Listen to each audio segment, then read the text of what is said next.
Počúvam ťa. Má poľahčujúcu okolnosť v tom, že vtedy to robil, keď bol vlastne triezvy, takže to robil za triezva, čo spravil. No však to není poľahčujúca okolnosť potom. Ale je. Ako však za triezva to robil. Jaj, tak naopak. No však, tak. Tak počkajte, nemal vypité? Nie. Lebo vtedy nemal vypité, ja som akože počul, že vraj mal vypité, takže on tak nemal. som iba vlastne A to vyšľal ty jeho vieš, tváru, hej, ale... že nie? Nemal, však my sme nič nepili, takže to viem.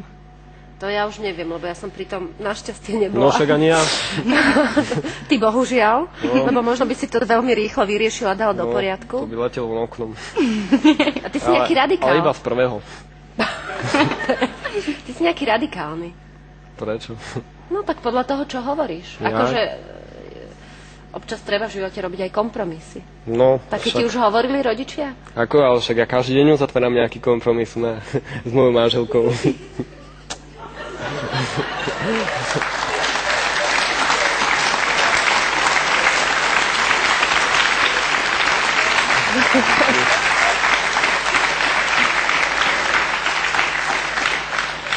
No nechcela by som byť tvojim nepriateľom. Prečo? Nie, myslím, ako zrejme to je pre teba dôležité dievča, takže to riešiš takto. Tak uvidíme, kto bude za tou stenou. No, nechajme sa prekvapiť. Nechajme sa prekvapiť a nechajme sa prekvapiť vlastne aj ďalším vývojom udalostí. Držím vám palce. Ďakujeme.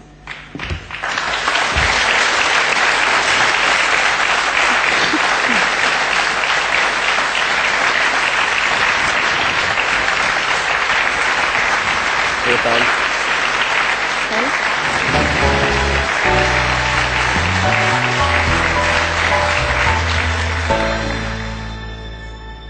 Tak ahoj, už preto chcem sa vám ospravedlniť za všetko, čo som spravil. Viem, že mi to už nikdy neodpustíte, ale mrzí ma to, čo sa stalo. Priznávam svoje chyby a chcem, aby sme sa navždy udobrili a navždy spolu chodievali von.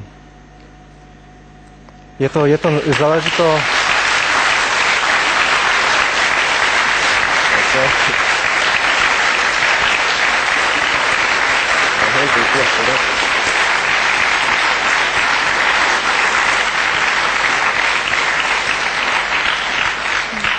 Záleží to len na vás, či otvoríte túto bočnú stenu a podáme si ruky, alebo je navždy koniec. Je to na vás.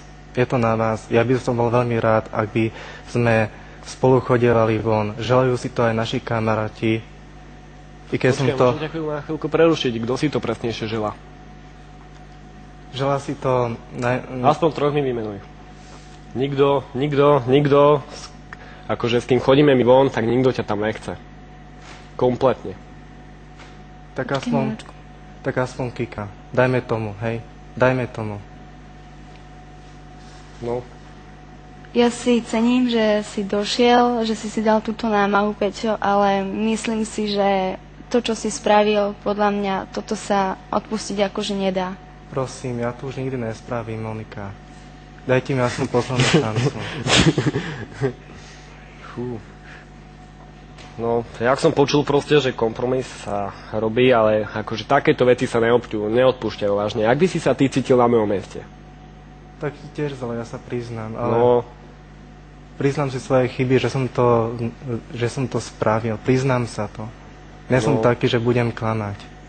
A to ešte môžeš byť rád, že... Pamätáš si, že čo sa stalo v piatok, hej? Pamätám si. A pamätám si, že som neprávom zaútočil. No, počkaj, neprávom si zaútočil, akože, no tak sorry, tú tvoju rybičku by si mi moc neoblížil, ale kebyže chcem, no tak ju troška otvorím a ale tak však chápeš, že sme sa na niečom dohodli. Ja, sme sa na niečom dohodli, že nemám už nikdy medzi vami chodievať, ale proste bolí ma to, čo sa stalo. Bolí ma to. No, tak...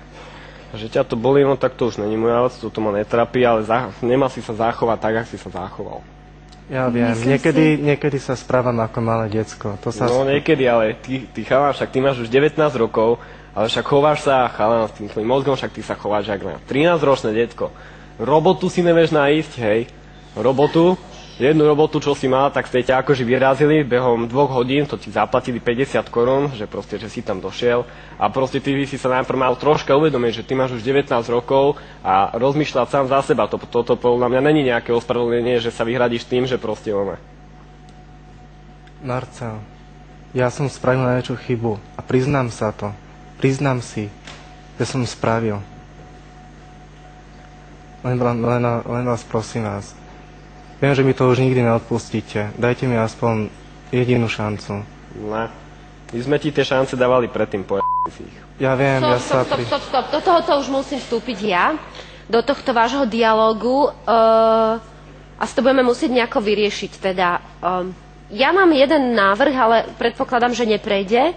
Že naozaj mu dať ešte jednu tú šancu. Ak má problémy, treba naozaj aj s robotou, možno je tá partia pre neho hrozne dôležitá a možno sú to ľudia, ktorí jediní ho môžu podržať a pomôcť mu. Neviem, vy ste partia, hej? Ja si myslím naozaj, že tú šancu by mu mohli dať. Ty si myslíš, že tú šancu by mu mohli dať?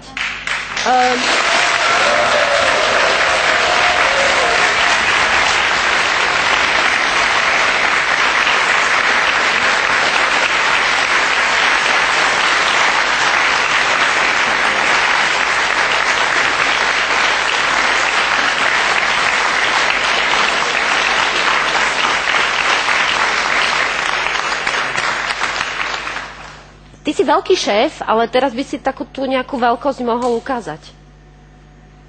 No ale proste ja viem, že kebyže proste... Ide tu hlavne o to, že my s Marcelom proste vieme, že keby sme mu zase odpustili, to by sa opakovalo. Ja to už poznám.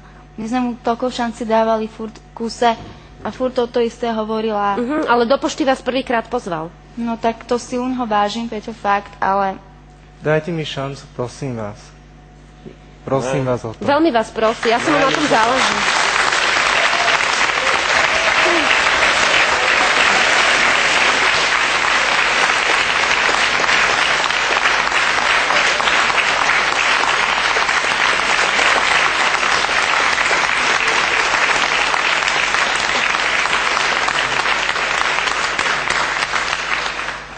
Ne, proste ja som sa o tomto akože rozprával s Monikou a akože obidva sme dospeli k tomu záveru, že už nie. Otázka je, či tú stenu dáme preč v tejto chvíli. Nie. Určite? Miláčik? Monika, prosím. Myslím, že nie. Myslíš, že nie, alebo určite ju nedáme preč? Je to na tebe? Určite ju nedáme preč. Takže určite tú stenu nedáme preč. Áno. Predpokladám, že viete, čo robíte. Nemôžem vás presviečať naozaj v tejto chvíli, aj keď mi to je veľmi ľúto, lebo odpúšťať si treba a šancu treba dať, ale možno, že toto nie je koniec, možno, že ešte nejakým iným spôsobom sa to dá do poriadku. Tak teda ja vám ďakujem, že ste prišli. Ďakujeme my.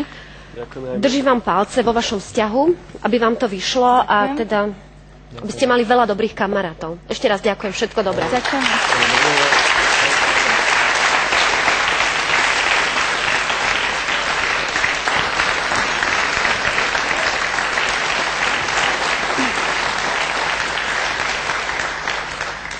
No, Peťo, si smutný z toho, hej? Ale možno to bude pre teba poučenie do budúcnosti. Bude. Bude?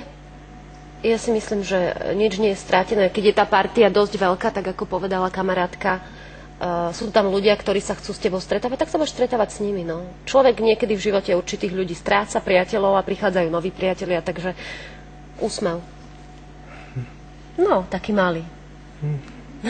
Držím ti palce, aby sa ti darilo a myslím si, že si prejavil dosť veľkú odvahu tým, že si ich sem pozvala a urobil si vlastne, čo sa urobiť dalo. Držím ti palce, nebuď smutný.